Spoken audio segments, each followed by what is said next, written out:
On va avoir quelques interventions, quelques prises de parole qui vont ponctuer la soirée. On retrouvera ensuite Tout Feu Tout Camp juste après ces prises de parole.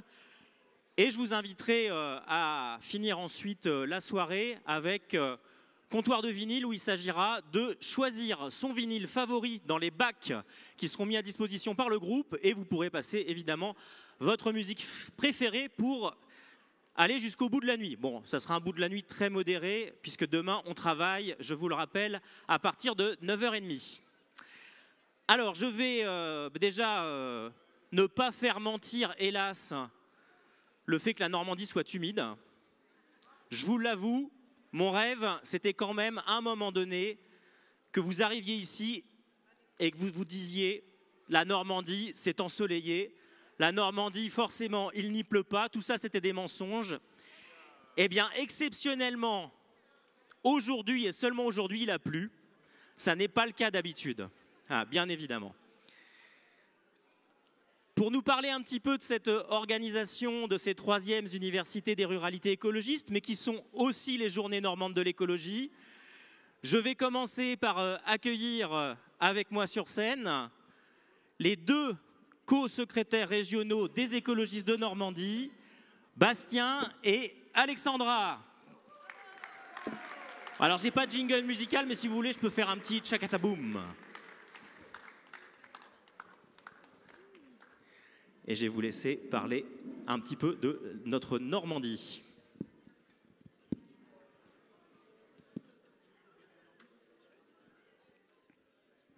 Bienvenue en Normandie. Bienvenue dans la Manche. Et bienvenue à Coutances. Alors nous sommes réunis ici à Coutances et ce n'est pas un hasard. Cette terre de bocage, de résistance et d'espoir, c'est bien plus qu'un décor. C'est un territoire où l'écologie n'est pas un slogan, mais une bataille quotidienne.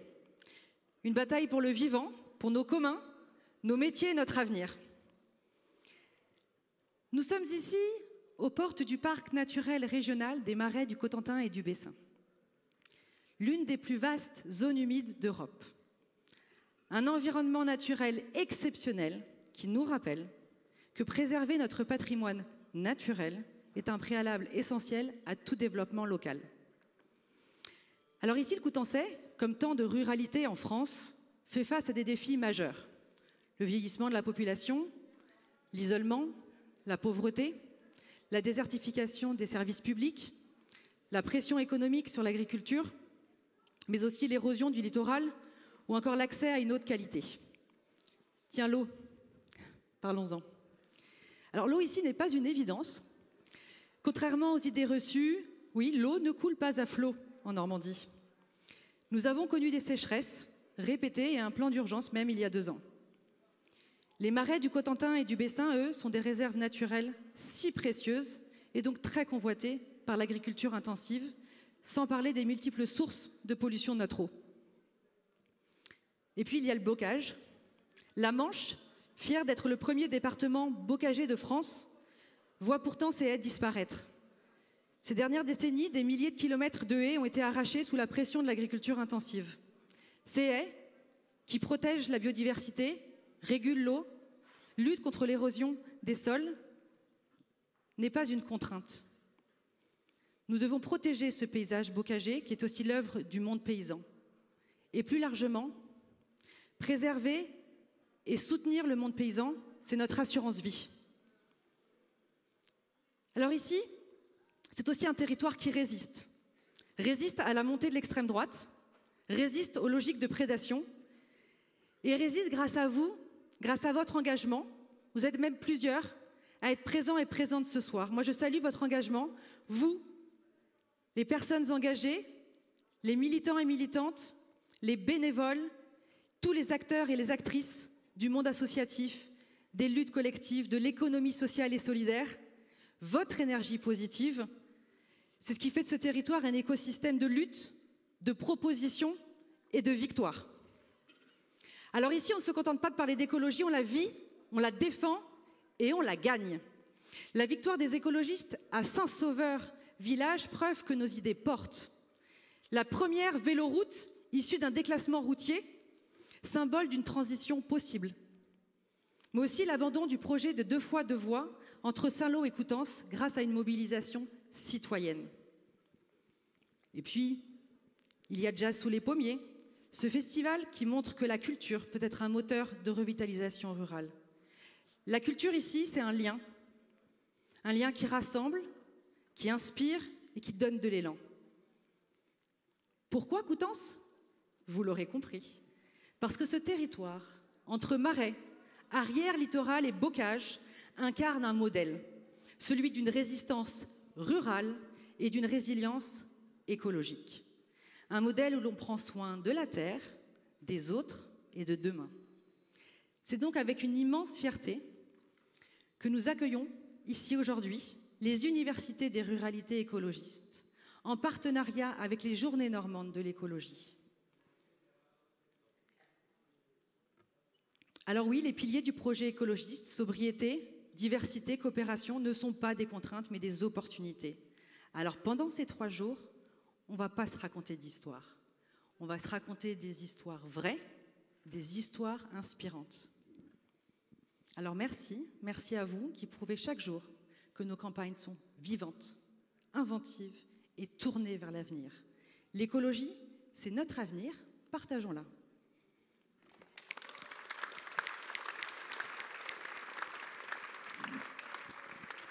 Merci Guillaume, merci Alexandra. Oui, effectivement, c'est une véritable fierté de vous accueillir ici à Coutances. C'est aussi un accomplissement. Alors moi, je me souviens, il y a 3 ans et demi, lors des journées d'été à Grenoble, magnifiquement organisées, je ne sais plus par qui, mais en tout cas, c'était avec brio. Il y avait, lors de l'amphithéâtre à Grenoble, il y avait cet atelier sur la ruralité. J'y étais, je m'étais dit à ce moment-là, c'est vrai que ces sujets-là, il faut les mettre plus en valeur en Normandie.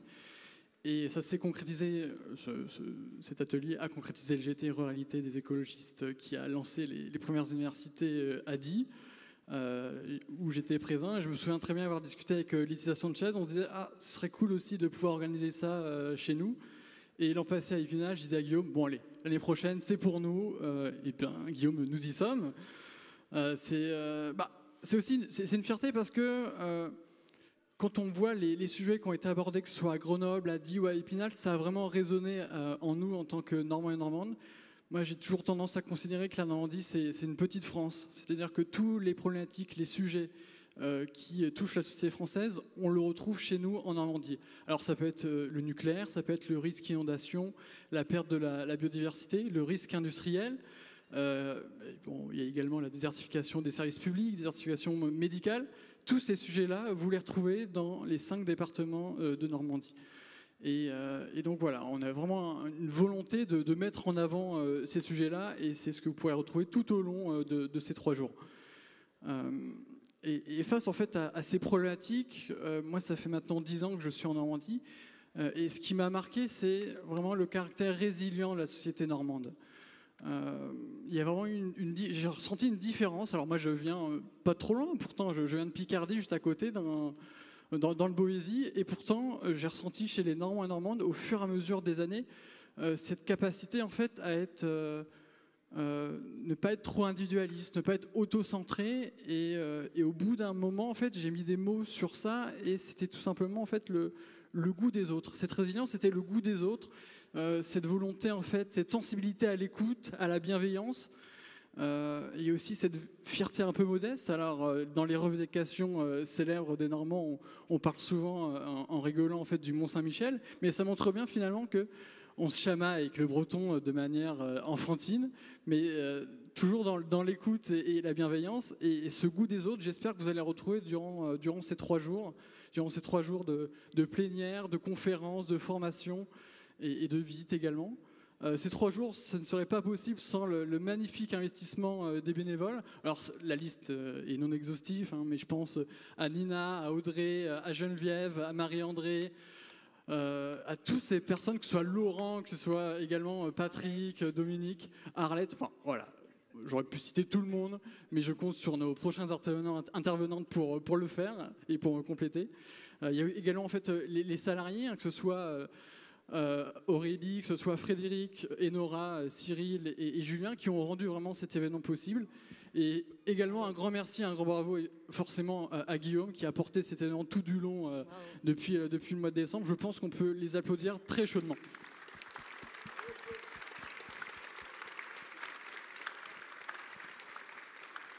Et puisqu'on parle de bénévolat, on me fait signe qu'il manque encore des gens, notamment pour la vaisselle dès maintenant. Alors si vous pouvez en fait aller vous rendre à la table d'accueil, si vous avez un peu de temps libre, un petit créneau de 2 heures pour participer. Un petit créneau, oui. 2 heures de vaisselle. Exactement. 2 heures de vaisselle tranquille. Hein. Et donc c'est Enora, je ne sais pas, j'arrive pas à la voir avec les lumières, mais voilà, elle est tout au fond, elle lève les bras. Donc vous pouvez aller la voir pour vous inscrire, notamment voilà, si vous avez des questions pour le logement. Il paraît qu'en politique, c'est dans l'arrière-cuisine que tout se joue. Donc je vous conseille la vaisselle. Ça suffit, ouais. Ça peut se négocier. Bon, pour conclure, qu'est-ce qu'on peut se souhaiter pour ces URE ? Il y a une étude qui est sortie cette semaine, je ne sais pas si vous l'avez vue, menée conjointement par l'université de Milan et de Zurich, qui montre, en se basant sur les données électorales de ces 20 dernières années, quand le Tour de France passe par une petite commune ou un village, dans les 5 ans qui suivent, l'extrême droite régresse. Alors j'ai envie de vous dire, j'espère que ce soit à Die, à Épinal, à Coutances et l'année prochaine à Gaillac, grâce à cet événement, grâce à ce vivre ensemble, cette bienveillance, cette capacité d'écoute, de dialogue, on puisse faire régresser l'extrême droite. C'est en tout cas tout ce que je nous souhaite. Merci à vous.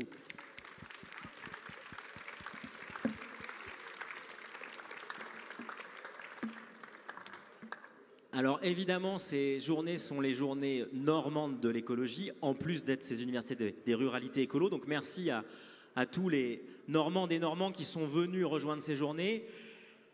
Et on va donc appeler, enfin je vais appeler, je vais pas dire nous puisque je suis seul sur scène, mais bon, après ceci dit, voilà. On peut s'asseoir si vous le souhaitez, voilà, parce que je vois que les secrétaires régionaux, ils sont encore jeunes et dynamiques. Heureusement, on a un député européen jeune et dynamique qui va maintenant monter sur scène. Donc, j'appelle maintenant David Cormand à venir peut-être s'asseoir s'il le souhaite. Debout, David. Merci beaucoup, Guillaume, de cette introduction. Je vais carrément rester debout, évidemment. Merci d'être là. Merci, mais il y a un comptoir quand même. Oui, non, mais il n'y a pas de ricard.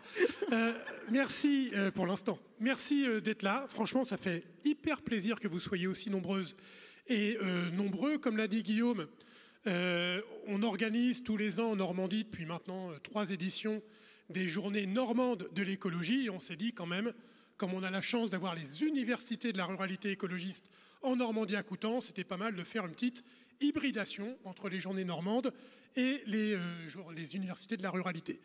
Je vais être très bref. Je voulais faire un grand remerciement à une personne que vous allez entendre après, qui s'appelle Marie Pochon, qui est députée de la Drôme. Elle a été citée plusieurs fois parce que Marie, par son volontarisme, elle a eu cette idée de faire ces universités de la ruralité. Et d'abord, ça fait plaisir parce que ça permet entre nous de partager des expériences, et surtout, c'est quelque chose qui vient de loin dans la pensée écologiste, en fait, le fait de penser les ruralités. Je serais même tenté de dire que c'est un des éléments qui a fondé la naissance de l'écologie politique, parce que c'était quoi, en réalité, il y a 50 ans, les penseuses et les penseurs de l'écologie? C'était de se dire, est-ce que c'est vraiment une bonne idée de concentrer tout au même endroit, cette vision de déménagement des territoires? Est-ce que c'est vraiment comme ça qu'on a envie de vivre? Et c'est tous des militantes et des militants qui ont résisté à cette concentration des pouvoirs, de l'argent, de la culture dans des mêmes endroits pour dire, attendez, il y a plein d'endroits de ruralité, on n'appelait pas forcément ça comme ça d'ailleurs à l'époque, mais où il y a des innovations, il y a de l'inventivité, et on est en train de risquer de perdre tout ça. Et donc dans la pensée qui est la nôtre, à nous autres écologistes, c'est quelque chose qui vient de très loin. Et donc merci à Marie nous avoir réappris quelque chose qu'on savait déjà, mais qu'on avait peut-être un peu oublié de se dire. Et on fait ce boulot maintenant, et c'est formidable. Donc profitez bien pendant ces 3 jours. Je pense que c'est une façon de réfléchir entre nous, mais c'est aussi une façon, comment dire, de se répéter, de partager des choses qu'on fait déjà. C'est un peu comme Monsieur Jourdain, on fait de l'écologie rurale sans forcément le savoir. Donc c'est bien de partager ces expériences, de les théoriser et de les porter dans la société. Ça va être très utile, je pense, dans les temps qui viennent, parce qu'on voit bien le côté sombre qui nous menace. Et ma conviction, c'est que pour plein de raisons, ces territoires qu'on dit des ruralités, c'est des lieux dont on aura besoin pour inventer le monde qui vient, parce que c'est des lieux avec des fragilités, mais aussi avec des capacités de résistance, de réinvention, qui seront très précieuses et précieux. Donc voilà, j'ai hâte qu'on ait ces ateliers à partir de demain. Moi, j'en ai pas mal, du coup. On parlera plein de trucs, mais bon, il y a plein d'ateliers dans tous les sens. Donc on sera amené à se revoir. Bonne soirée, merci encore d'être là et profitez bien.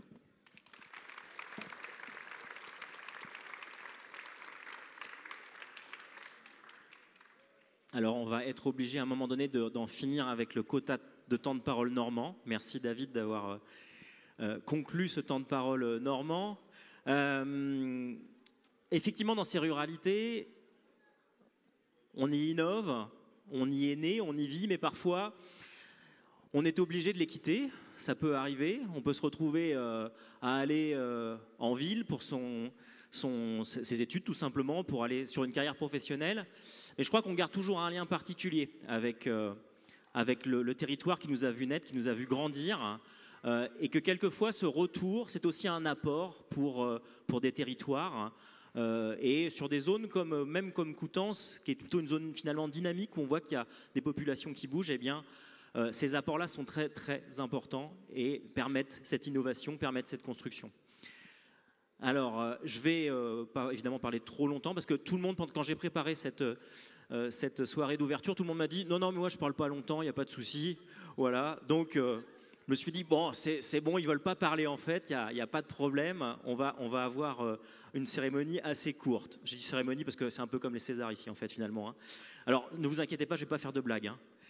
Mais je vais quand même appeler une Bretonne sur scène, et c'est Marianne qui va nous rejoindre et qui va nous parler un petit peu de son point de vue à elle, voilà, sur la ruralité. Est-ce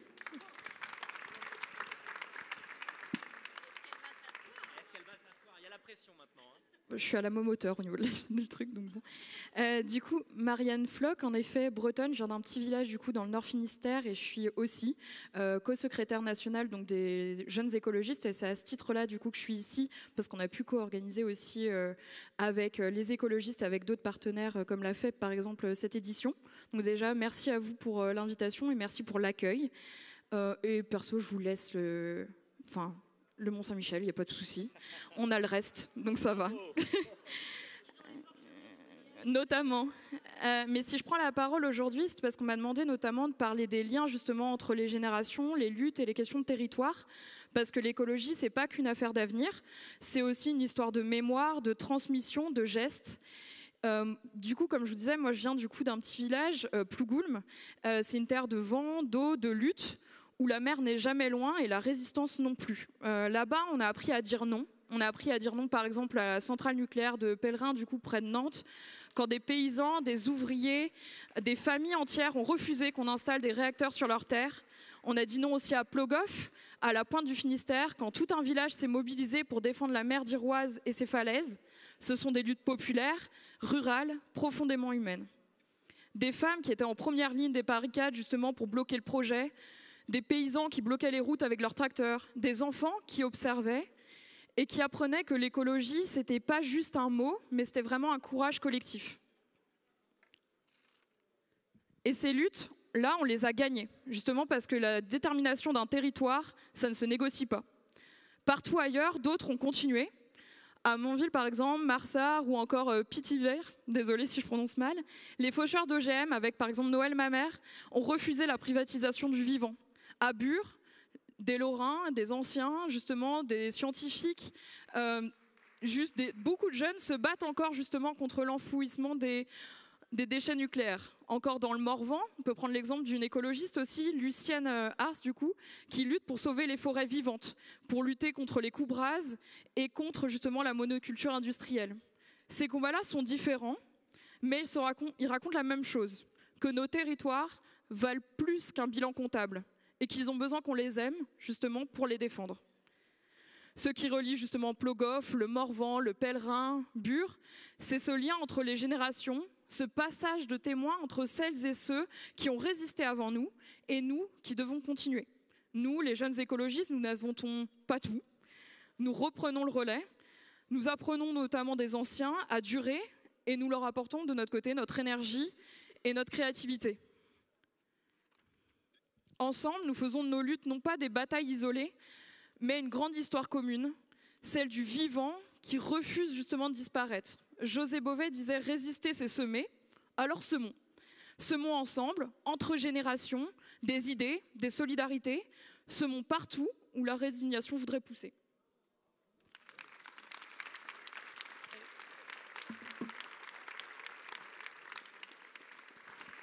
Merci Marianne. Alors, là c'est forcément pour moi un moment un peu particulier parce que cette aventure des universités des ruralités écolo, c'est pas un moment qui s'est construit tout seul. Si on est ici à Coutances aujourd'hui, c'est pas parce que j'aurais choisi seul que cette université allait avoir lieu à Coutances. C'est pas non plus parce que le parti d'un seul coup se serait auto-emparé comme ça collectivement d'une question. Non, à un moment donné, il y a des initiatives, il y a aussi des prises de pouvoir qui sont importantes. Et donc, quand cette circonscription de la Drôme a basculé de la droite vers l'écologie, ça a été un peu un signal pour nous. Il y avait déjà des gens au travail. Voilà, il se passait quelque chose sur le thème de cette ruralité. On savait qu'il y avait quelque chose depuis de nombreuses années qu'on devait faire sur la ruralité. On était de nombreux à militer sur cette question-là, mais il nous manquait ce déclencheur, il nous manquait ce catalyseur qui nous permettrait d'aller plus loin. L'élection de Marie Pochon, ça a été un peu ce déclencheur. C'est elle qui a pu nous permettre de, ensemble, faire quelque chose et de faire quelque chose d'assez grand. Aujourd'hui, c'est un groupe d'à peu près 400 personnes qui travaillent ensemble, donc au sein des écologistes, qui travaillent ces questions de ruralité, qui produisent régulièrement des livrets sur des thématiques, parce que ces universités des ruralités écolo, ça n'est pas simplement un moment, c'est en fait simplement la partie immergée de l'iceberg. En réalité, c'est un groupe de travail qui, toute l'année, produit et essaye de soutenir à la fois évidemment les élus, mais comme on le disait tout à l'heure à la presse, essaye de soutenir l'émergence peut-être d'une nouvelle génération d'écologistes qui, venant des campagnes, n'hésitera pas à s'investir, à prendre sa place. Parce qu'aujourd'hui, c'est ce qui nous manque. Nos adversaires, qu'est-ce qu'ils tentent de faire ? Ils tentent de dire l'écologie n'a pas sa place dans les campagnes. Ils tentent de montrer une image des ruralités qui est une image d'Épinal, une image dans laquelle finalement la ruralité ne deviendrait que le territoire d'une agriculture qui serait plutôt intensive et qui ne serait pas très favorable aux écologistes, et que les écologistes n'y seraient pas le bienvenu. Mais les écologistes, ils n'ont pas besoin d'être les bienvenus, parce qu'ils habitent ces territoires ruraux, parce qu'ils combattent dans ces territoires ruraux. Quand on combat pour une eau saine, quand on combat pour une alimentation saine, quand on combat contre des projets routiers, des projets destructeurs, ben ça se passe dans ces campagnes. Et effectivement, heureusement d'ailleurs, on a des urbains, des citadins qui viennent sur ces combats. Et c'est tant mieux, le combat des bassines. Je regarde Benoît Biteau qui est juste là, mais ce combat des bassines, bien sûr, c'est un combat qui est une convergence aussi avec des militants urbains ou urbaines. Mais c'est bien dans ces campagnes qu'on a ce ferment, ces gens qui toute l'année habitent ces lieux et qui le défendent. Donc je vais appeler maintenant Marie Pochon en tribune et je vous demande évidemment des tonnerres d'applaudissements.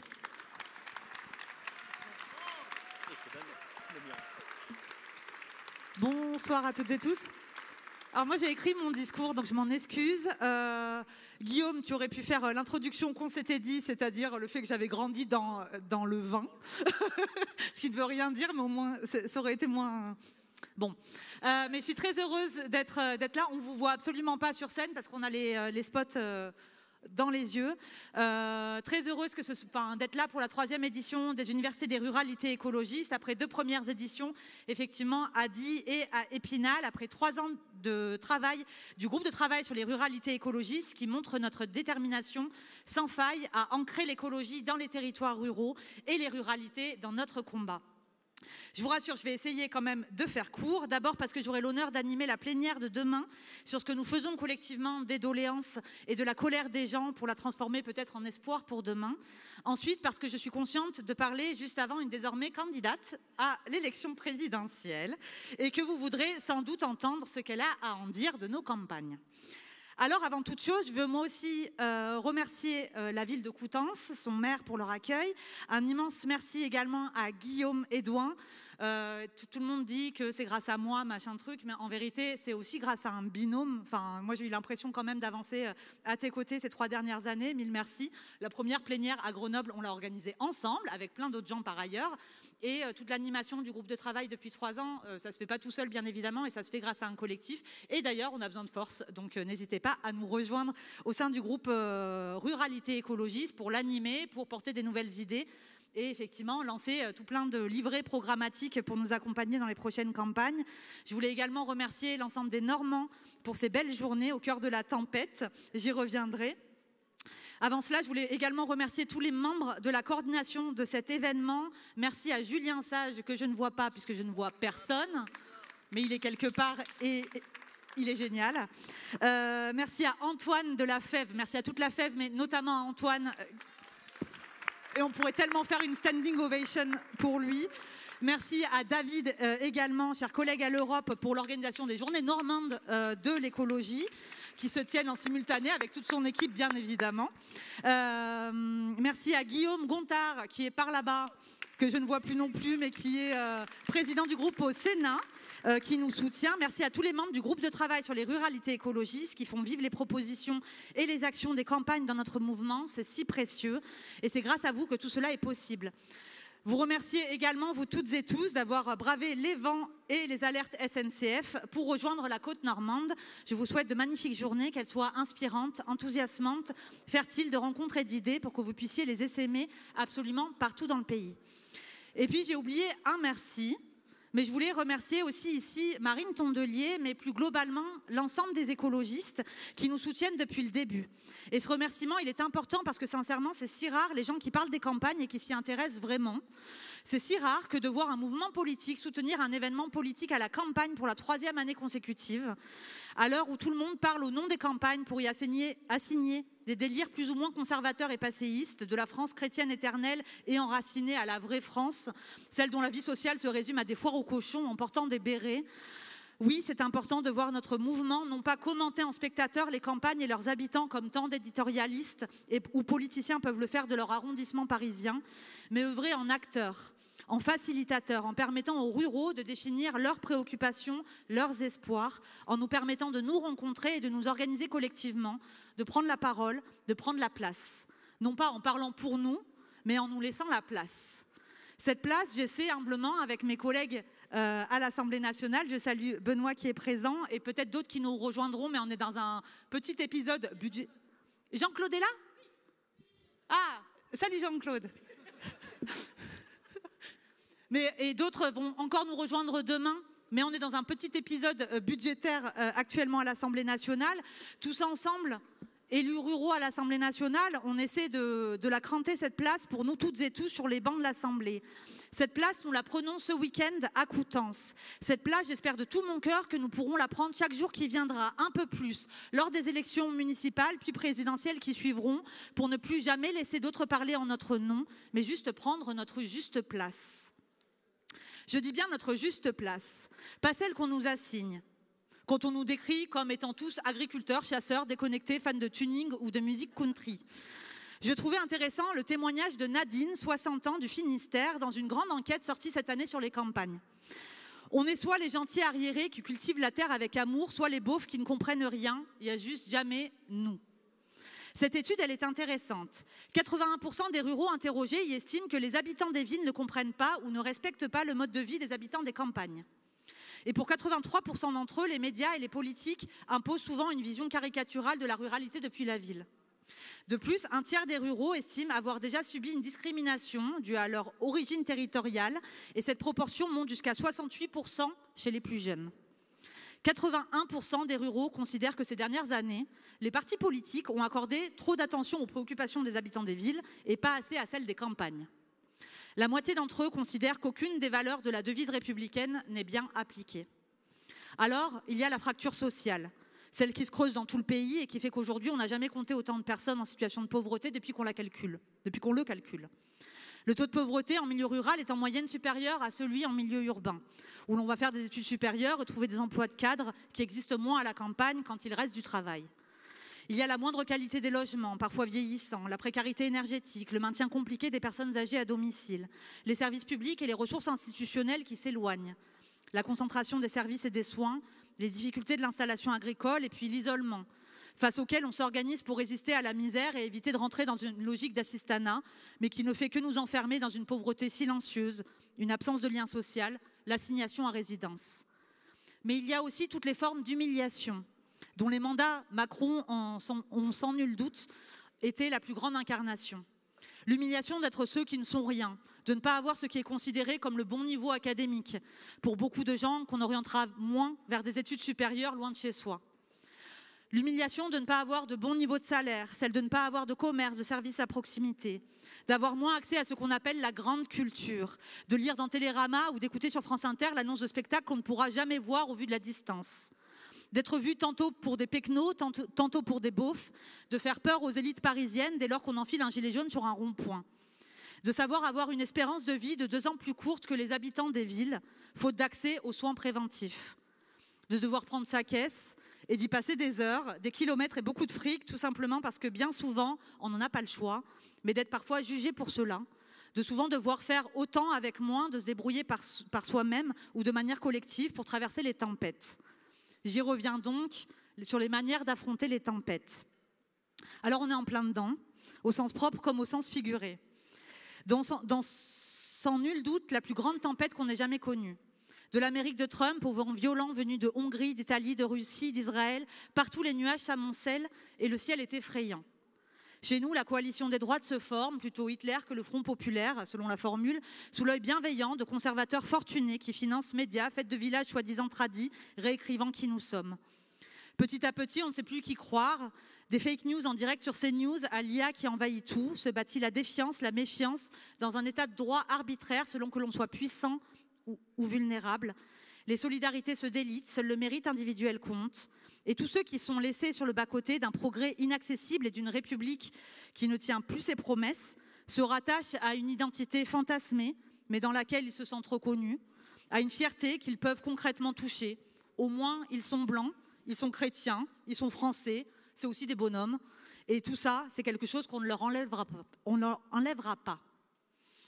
Alors, on peut vite penser comme Édouard Louis, qui disait cet été, je le cite, que les personnes qu'on croise dans les grandes villes par rapport au reste du pays sont beaucoup plus progressistes. J'ai toujours rêvé d'un régime politique alternatif dans lequel les villes et les campagnes auraient des gouvernements différents. Pourquoi Paris, Athènes et Berlin n'auraient-elles pas un seul et même gouvernement si les campagnes votent à droite et les villes à gauche? Pourquoi est-ce que les villes devraient souffrir du racisme du reste du pays? Bon, je sais que c'est une utopie absolue, mais j'y pense souvent. On parlait du mépris. Et sans nul doute de l'aboutissement caricatural du rapport de Terra Nova de 2011 qui conseillait à la gauche de ne plus chercher le vote des ouvriers et employés pour se tourner vers une nouvelle majorité urbaine. Je crois au contraire que les visions et aspirations des ruraux ne sont pas si différentes de celles du reste du pays. Que globalement, nous restons satisfaits de nos vies, demeurons inquiets de l'avenir du pays, qui ne le serait pas, que nous voulons une France plus respectueuse de l'environnement, humaine et juste, que ce qui nous anime, ce n'est pas tant une fracture entre les villes et les campagnes, espaces dans lesquels tant d'entre nous naviguons, mais entre les plus fortunés et les plus pauvres. À l'heure des transitions écologiques, de la relocalisation et de la quête d'autonomie, oui, nos campagnes sont porteuses de solutions concrètes. Elles sont là dans les milliers de solidarités informelles qui se tissent, l'accueil inconditionnel, le soutien aux plus vulnérables, les projets d'économie sociale et solidaire et culturelle, la protection du vivant. Ici, dans ce bocage, ça a été dit, on a reclassé une route départementale en véloroute, on y a abandonné un projet routier inutile, on y porte des événements culturels qui forgent une identité commune, qui rassemblent, qui reconnaissent chacun. Tout ça, ce sont 1000 fragments qui, de bout en bout, dessinent dans chaque village du pays des esquisses de la République, un système de valeurs en partage qui tient toujours. Ce que les ruraux expérimentent depuis longtemps par nécessité, faire avec moins, trouver des réponses efficaces et sur mesure, coopérer localement, ce sont peut-être, oui, les meilleures solutions face aux tempêtes. Et on le voit partout ces derniers temps avec les volontaires du groupe de travail des ruralités écologistes. Nous sommes allés à leur rencontre pour un super livret que vous aurez, je l'espère, bientôt entre les mains. Pour l'accès à la mobilité pour toutes et tous, l'autopartage se démocratise, comme au Sorbier dans les Hautes-Alpes. Pour la transition énergétique, des centrales villageoises se montent aux 4 coins du pays. Pour la démocratie alimentaire, la sécurité sociale de l'alimentation prend de l'ampleur à Dieulefit dans la Drôme ou encore à Cadenet dans le Vaucluse. À Mitainville, dans les Yvelines, la commune a rénové et mis à disposition 2 logements pour les femmes victimes de violences en milieu rural. À Aurignac, en Haute-Garonne, un café associatif accueille tous les publics pour les activités culturelles et sociales. C'est dans la France des sous-préfectures que des milliers de personnes se révoltent dans ces campagnes habituellement silencieuses, contre la réforme des retraites, contre la fermeture des maternités, des services publics. Partout dans le pays, hier au temps des monarchies, de la persécution des opposants politiques, aujourd'hui dans les luttes locales contre les grands projets imposés d'en haut, c'est dans ces fameux territoires de sous-préfecture que les révoltes se nouent. Dans les communes, ces petites républiques dans la grande, c'est là que les Gilets jaunes se sont constitués, répondant à des mesures injustes venues de techno-parisiens. Ils ont écrit des millions de pages de doléances avec autant de pistes pour la justice environnementale, la réduction de la fracture territoriale, le renouveau démocratique, que le gouvernement se sera empressé d'enfouir dans les archives départementales. Depuis trop longtemps, la politique nationale s'éloigne du réel. Notre objectif, ici, au travers de ces universités des ruralités écologistes, c'est de faire le chemin exactement inverse. Alors, face au vent de la tempête qui fait rage, je nous souhaite, à nous, pecnos de tout le pays, ici à Coutances et demain dans les 30 772 communes rurales qui composent notre pays, de prendre toute la place. Vive nos campagnes, vive nos villages et vive les universités des ruralités écologistes.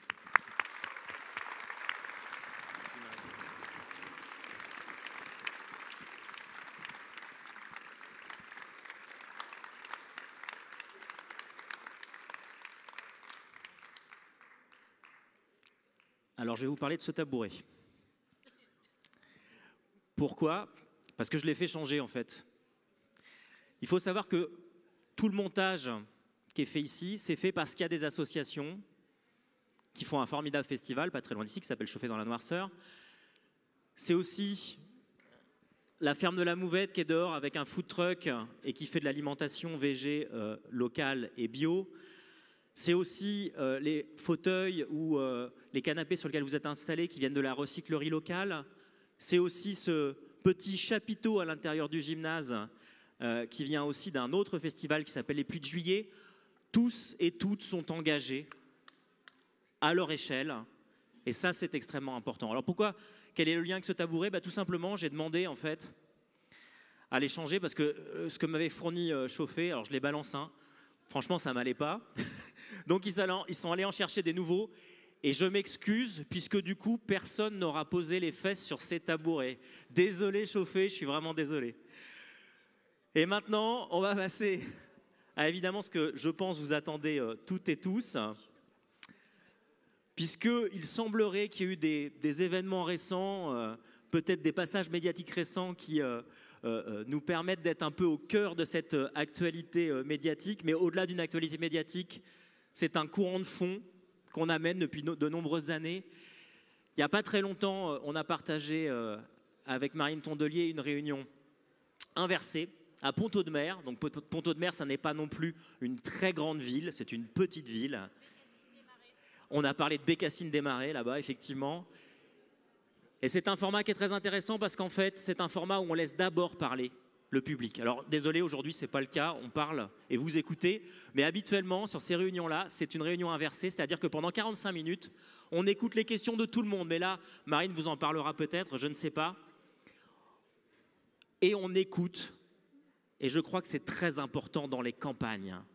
On va être évidemment, dans peu de temps, on est déjà d'ailleurs dans les municipales, eh bien cette posture de l'écoute et savoir d'abord écouter avant de répondre, avant de mettre en place un débat, c'est ça qui est important pour la majorité de nos concitoyens dans les campagnes.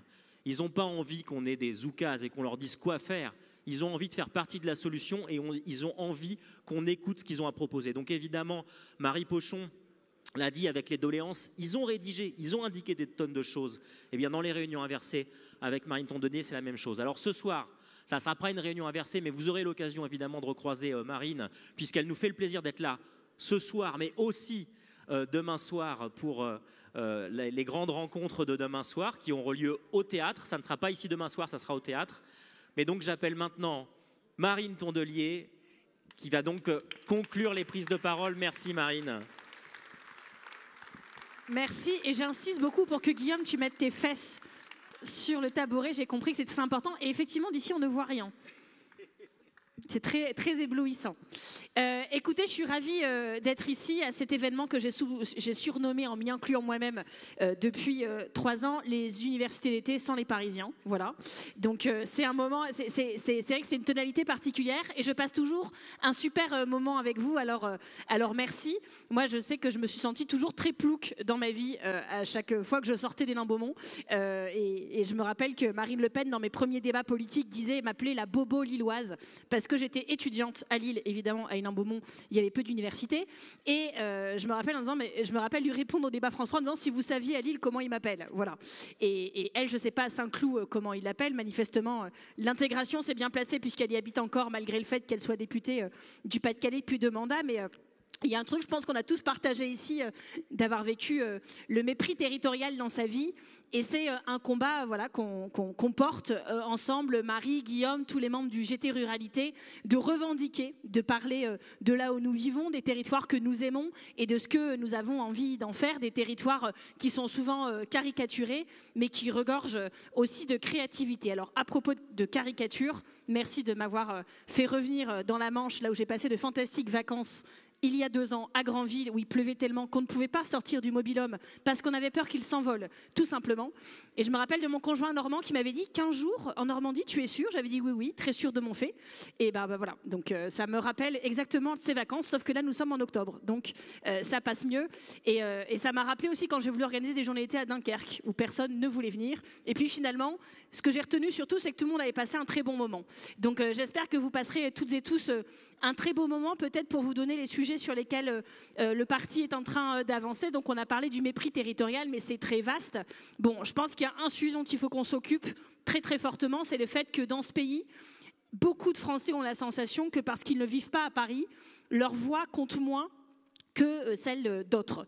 Et je suis bien placée pour savoir, et vous aussi, que ce n'est pas qu'un sentiment en réalité, c'est un truc très profond, très d'ailleurs spécifique à notre pays, puisqu'on est un pays où le pouvoir politique, médiatique, économique, culturel, administratif, je ne vais pas vous faire tous les termes, mais je pourrais continuer longtemps, est concentré à Paris et que ça se voit jusqu'à la carte ferroviaire où pour aller d'un bout à l'autre de la France, même quand c'est pas logique, il faut toujours passer par Paris. Et je sais que quand j'ai écrit mon livre au printemps, j'avais envie d'y aller à fond là-dessus, puis j'hésitais un peu, je me disais comment ça va être pris, ça va être vu comme du populisme, ça va être vu comme de l'anti-parisianisme, ce sera, je sais pas, peut-être que je vais trop loin, peut-être que c'est moi qui suis en résistance là-dessus toute seule dans ma tête et que c'est pas ok de dire ça. Et puis j'achète beaucoup de livres et en fait quand j'écrivais le mien, je les lisais pas du coup parce que sinon j'allais pas avancer. Et le premier que j'ai lu quand j'ai refermé, quand j'ai envoyé le manuscrit à l'éditeur, c'est Quand le parisianisme écrase la France de Francis Brochet. Et je me suis dit, alors lui, il s'est posé quand même moins de questions que moi, peut-être parce que c'est un homme, et peut-être parce que maintenant il habite à Paris. D'ailleurs, c'est un journaliste du groupe EBRA, donc qui est de Montbéliard, et qui est le correspondant, qui est au bureau parisien du groupe EBRA, et qui dit lui-même, voilà, moi j'écris ce livre, d'ailleurs je suis parisien, mais je vous le dis, je suis de Montbéliard. Et il a pris tous les chiffres.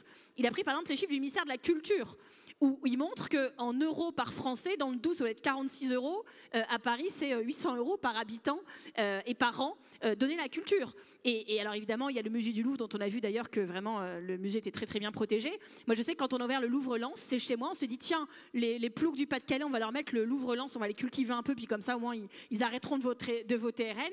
C'est gratuit, enfin tout a été fait, personne n'y va. Enfin, si, il y a des Parisiens qui viennent en train, mais personne du coin n'y va. Il y a des Lillois et des Parisiens, et même quelques Japonais qui se sont perdus dans leur tour d'Europe. Mais en fait, ça ne marche pas comme ça. Et surtout, le Louvre-Lens, en fait, il pèse un poids monstre dans les finances de la région, parce que c'est un bâtiment qui a 10 ans, qui n'est absolument pas isolé, qui est une passoire thermique, et parce qu'en fait, le Louvre à Paris, c'est vous tous qui payez, le Louvre à Lens, c'est les habitants des Hauts-de-France en fonctionnement. Et il y a plein d'exemples comme ça, y compris quand la gauche est arrivée au pouvoir en 81. Ils ont voulu ouvrir un opéra symboliquement. Ils ont mis un deuxième opéra à Paris, l'Opéra Bastille, alors qu'il y avait plein de grandes villes qui n'avaient pas encore d'opéra. Et ils multiplient les exemples en montrant que la gauche n'a pas été beaucoup plus courageuse que la droite finalement sur le sujet. Et du coup, c'est des exemples que je cite beaucoup. Et il faut le dire, il y a une redistribution dans ce pays. On parle souvent de justice fiscale. Et en termes territoriaux, la redistribution, elle est inverse. C'est-à-dire que les territoires les mieux dotés bénéficient de plus d'argent public que les territoires qui sont moins dotés, alors qu'on paye les mêmes impôts nationaux, quel que soit l'endroit du territoire où on habite. Et ça, je pense que c'est un vrai scandale démocratique sur lequel il faut qu'on alerte pendant la campagne. On travaille aussi beaucoup sur la question de solitude. Donc tu as parlé des réunions publiques inversées. On en a fait énormément. On en a fait une chez Marie à Vaunavet-la Rochette. On en a fait à Verneuil en Bourbonnais dans l'Allier. Je crois que Anne Babian est là, je l'ai vu tout à l'heure. On a fait à Corrèze dans la Marne. On a fait à Carignan de Bordeaux, où il y avait une grosse embrouille à Carignan de Bordeaux parce que c'est une ville de droite. Le premier adjoint m'accueille très sympa. Il fait un discours en disant ici, Madame Tourdelier, c'est la ruralité, vous allez voir. Première question, parce qu'il faut savoir que dans une réunion publique inversée, quand vous faites l'effort d'aller dans un territoire où ils disent en général personne de niveau national n'est jamais venu nous voir de notre vie, du coup il y a une forme de curiosité, de respect, comme elle vient nous voir, nous on va la voir aussi. Et donc on se retrouve parfois dans la salle avec plus de monde dans la salle que d'habitants dans le village. Parce que les gens des villages autour viennent aussi et ils ont vu l'affiche en disant tiens, il se passe quelque chose. Comme tout le monde va en parler pendant des semaines de l'événement du village, faut que j'y sois pour pouvoir en parler aussi. Et donc on se retrouve dans des salles avec des chasseurs, des agriculteurs, l'agent de l'OFB, des écolos, tout le monde. Et je trouve que dans ce pays, c'est extrêmement rare en fait qu'on se retrouve dans des formats où c'est pas juste votre cadre familial, votre cercle professionnel, votre association sportive ou vos copains militants des Verts. Et donc en fait, il y a le conseil municipal qui fait encore ça, mais alors c'est quand même très policé et en fait il n'en sort quand même pas grand chose de constructif en général. Et là c'est voilà. Et donc quand on arrive et qu'on explique qu'on va pas parler pendant 45 minutes, il se passe un truc dans la salle, les gens se disent c'est-à-dire, et on leur donne le micro. Il y a 1 minute de tout le monde se jauge et alors après c'est un festival différent chaque soir. Mais ce jour-là à Carignan de Bordeaux, première question d'un mec qui dit ouais l'adjoint je fais l'accent du Nord, il n'avait pas du tout l'accent du Nord, et l'adjoint il avait dit vous dites que vous êtes la ruralité, 100 000 habitants, moi j'habite dans un village de 200 habitants et j'ai fait 2 heures de voiture. Alors vous n'allez pas l'expliquer monsieur le premier adjoint que vous êtes de la ruralité parce que c'est moi la ruralité. Et d'ailleurs j'ai une question pour Madame Tourdelier, que pense-t-elle des sangliers qui prolifèrent? Bon, vous avez compris la question. Deuxième question, moi monsieur le chasseur, je suis une maman de Carignan de Bordeaux et je ne vais pas faire de concours de ruralité avec vous, j'en ai rien à faire. Moi j'ai 3 enfants et moi j'aime bien me promener en forêt. Alors j'ai une question pour monsieur le chasseur, et ça part comme ça directement en live. Donc c'était moi l'écologiste qui devait départager tout le monde et apaiser vraiment cette salle. Et en fait chaque soir ça a été différent et on a parlé de tous les sujets dont que les gens souhaitaient. Et ce avec quoi je reviens de toutes ces réunions, c'est beaucoup d'espoir, beaucoup d'inventivité, ça a été dit, mais c'est aussi ce sentiment de solitude. Et ça, il faut pouvoir en parler. Je ne comprends pas qu'on n'en parle pas plus souvent dans le débat public. La solitude qui touche 1 Français sur 4. 1 Français sur 4. Et qui a un impact sur la santé, pour chaque personne qui en est victime, de l'équivalent de 15 cigarettes par jour. C'est une statistique de l'Organisation mondiale de la santé. Et une fois que je dis ça, je veux vous dire que la solitude, c'est une inégalité qui se surajoute, qui vient amplifier toutes les autres inégalités. Évidemment que les familles monoparentales en souffrent plus, que les personnes aux minima sociaux en souffrent plus, que les professions très dures comme les artisans, les commerçants, les agriculteurs en souffrent davantage, que les personnes LGBT sont plus concernées et qu'il y a des âges de la vie aussi où on est plus vulnérable. Alors il y a les personnes âgées dont on parle souvent, il y a quand même 750 000 personnes âgées dans ce pays qui sont non pas en situation de solitude, mais en situation de mort sociale. Ce terme est terrible, mais il dit exactement ce qu'il veut dire. Des personnes qui ne comptent plus pour personne, à part peut-être pour leur CCAS ou pour la personne qui vient les aider à domicile. 750 000 personnes âgées en situation de mort sociale dans ce pays. Et on n'en parle jamais. Mais c'est aussi la classe d'âge qui se sent le plus seule dans ce pays, ce sont les 25-39 ans. Et ça, c'est contre-intuitif. Mais c'est le moment où vous essayez de vous engager dans la vie active et vous n'y arrivez pas. C'est le moment où vous avez été abîmé par Parcoursup, par des études où les files alimentaires sont de plus en plus longues. Tout ça, on était avec Rudy à Caen, c'était la semaine dernière, je ne sais même plus Rudy, il y a quelques jours. J'ai perdu tout repère spatio-temporel. Bon, mais je suis sûre que c'était à Caen par contre. Bon, on se dit avec Rudy, on est très jeune avec Rudy, mais bon, ça commence quand même à dater nos études. Nous n'avons jamais vu ça pendant nos études. Et Rudy, il était syndicaliste étudiant, où il y avait de la précarité, où il y avait des jeunes qui devaient bosser pour payer leurs études, des files alimentaires dans chaque université de ce pays. On n'a jamais vu ça. Et donc la solitude, c'est omniprésent, et la solitude, c'est politique. La solitude, c'est la manière dont vous construisez vos villes et vos visages. C'est dans l'urbanisme, c'est des guichets de gare qui ferment, c'est des formulaires administratifs dématérialisés avec personne au bout du fil pour vous aider. C'est une déshumanisation finalement de la politique, et je pense que ce président en particulier n'a rien compris là-dessus. Lui qui vient souvent me voir en disant « Oh, entre compatriotes du Pas-de-Calais, enfin moi je suis d'Hénin Beaumont et lui il est du Touquet ». Donc inutile de vous dire que c'est un département, deux ambiances quand même.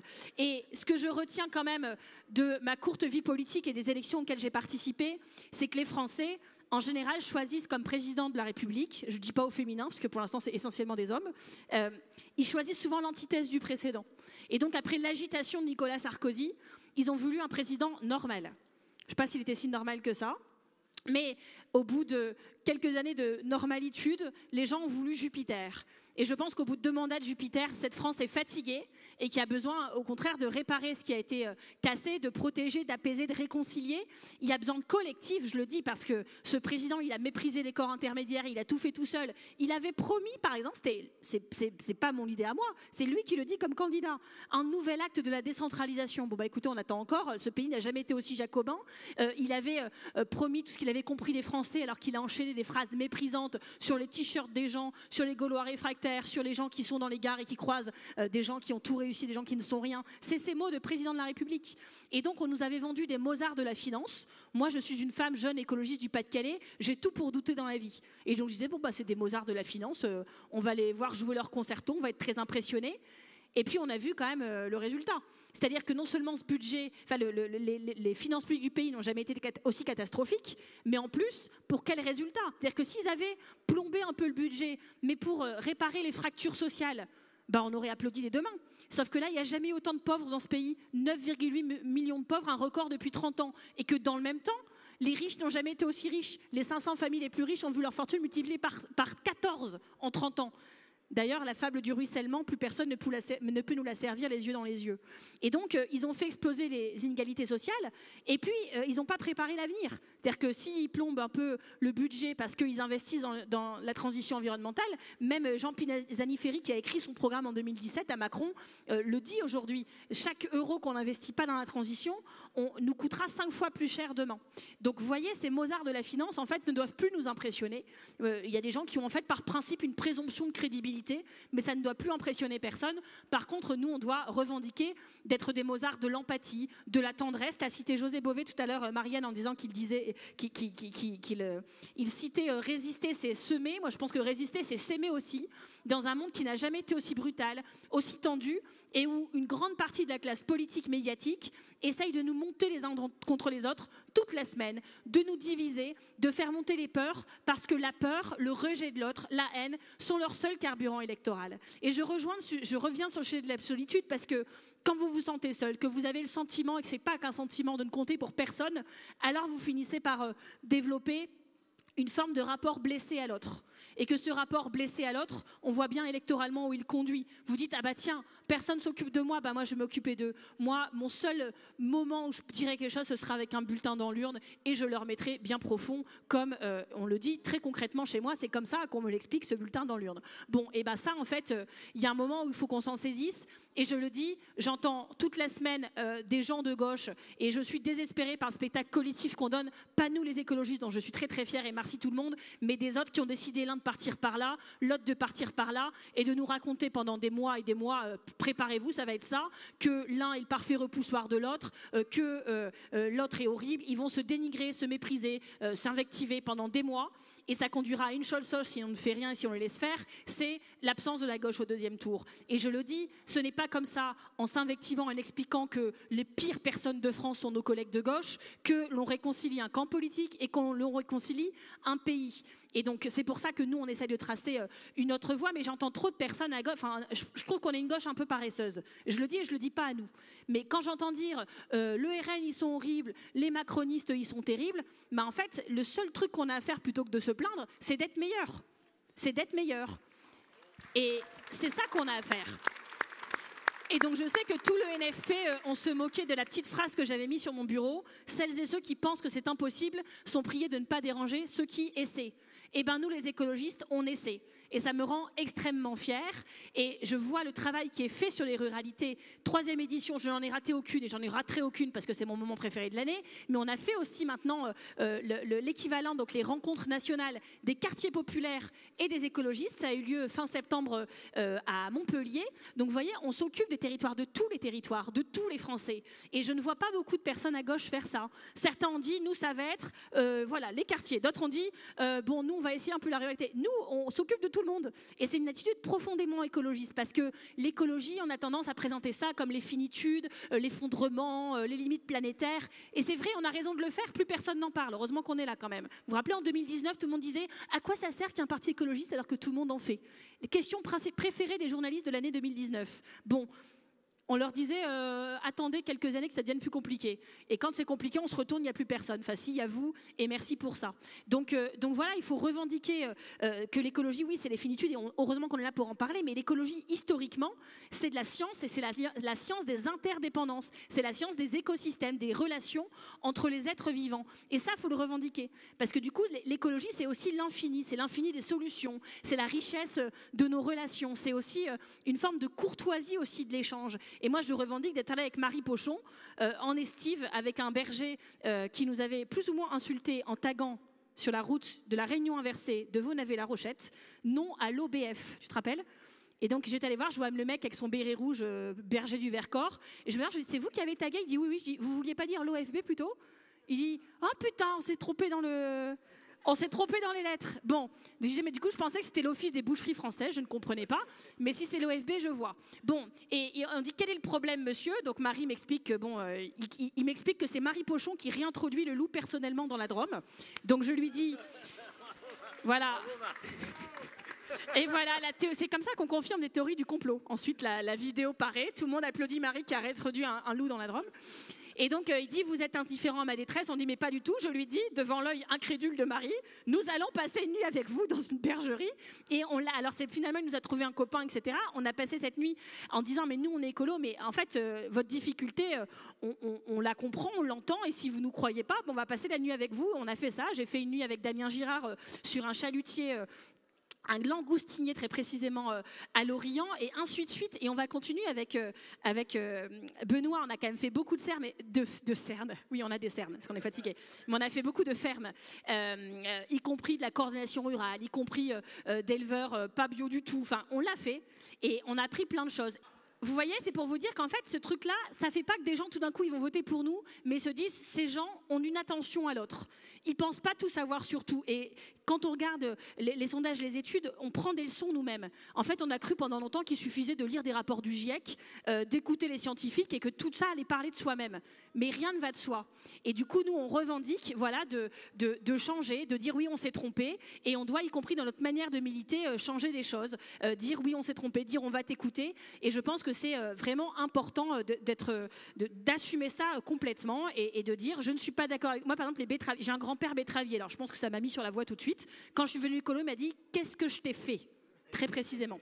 Bon, ça met l'ambiance dans ma famille, sachant que mon parrain est vendeur de pesticides, enfin de produits de soins des plantes, et m'a offert une tasse Roundup à Noël, juste pour le fun, devant toute la famille. Bon, ça vous met l'ambiance. Et ben les betteraviers, du coup, je les ai tous faits dans le Nord-Pas-de-Calais. On en a fait un jour, on était allé Benoît voir un betteravier qui avait demandé. Il y avait le chef des betteraviers de l'Aisne, de l'Oise, du Nord, du Pas-de-Calais et à Paris, là, comment ça s'appelle, 77.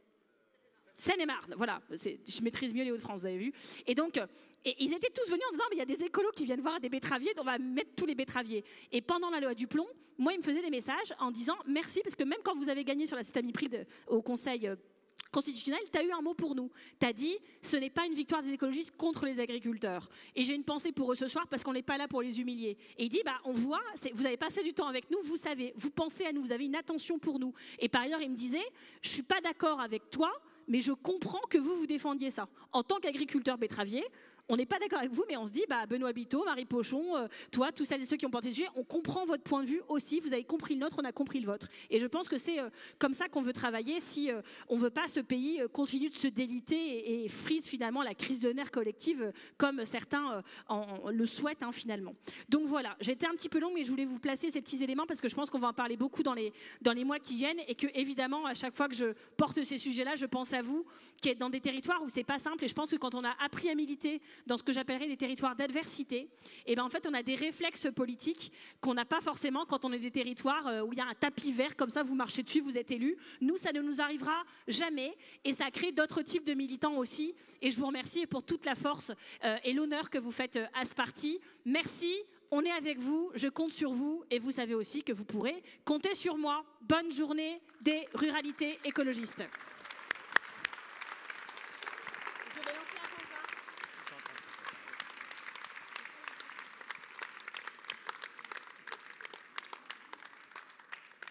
Et on va redémarrer avec un set, le deuxième set de la fanfare. Et donc, je vous propose de pouvoir, par exemple, vous restaurer, profiter de notre buvette, qui est évidemment bio. C'est juste dehors, voilà, vous avez... et on a besoin, on crie qu'on a besoin de bénévoles, donc allez vous signaler à l'accueil pour les bénévoles, pour simplement 2 heures de vaisselle, c'est rien du tout. Non. Non, mais entre-temps, vous allez tourner de quelques disques. Et surtout, il y a quelques petites coquilles dans le programme. Donc demain matin, ne vous précipitez pas à vos ateliers sur les différents lieux de Coutances. Mais n'hésitez pas à repasser par l'accueil, ici même, dans le village, pour regarder que vous avez la bonne salle. Voilà, on aura corrigé ça d'ici demain matin. Merci à vous et à tout feu tout camp.